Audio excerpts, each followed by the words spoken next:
पंढरपूर तालुक्यात हृदयद्रावक अपघात, तांदळवाडीजवळ पिकअप विहिरीत पडून 14 जणांचा मृत्यू.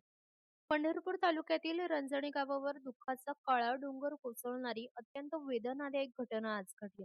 म्हसवड येथील सिद्धनाथ मंदिराचे दर्शन घेऊन परतणाऱ्या भाविकांची पिकअप गाडी तांदळवाडीजवळ अचानक विहिरीत कोसळल्याने 14 जणांचा दुर्दैवी मृत्यू झाला.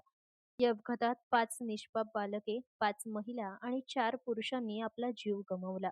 एका क्षणात अनेक कुटुंबांचे आधार हरपल्याने संपूर्ण रांजणी गाव शोकमग्न झाले आहे.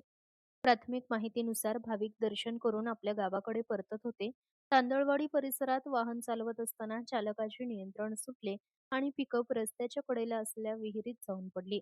अपघात होताच परिसरात एकच खळबळ उडाली. घटनेची माहिती मिळताच ग्रामस्थांनी तात्काळ मदतीसाठी धाव घेतली. पोलीस, महसूल विभाग आणि आपत्ती व्यवस्थापन पथकांनी घटनास्थळी पोहोचून बचाव कार्य सुरू केले. मात्र अपघाताची तीव्रता इतकी मोठी होती की 14 जणांचे प्राण वाचवता आले नाहीत. या दुर्घटनेमुळे संपूर्ण परिसरात हळहळ व्यक्त केली जात आहे. मृतांच्या कुटुंबियांचा आक्रोश पाहून प्रत्येकाचे मन हेलावून जात आहे. या अपघाताची सखोल चौकशी सुरू असून नेमके कारण काय होते याचा शोध प्रशासन घेत आहे.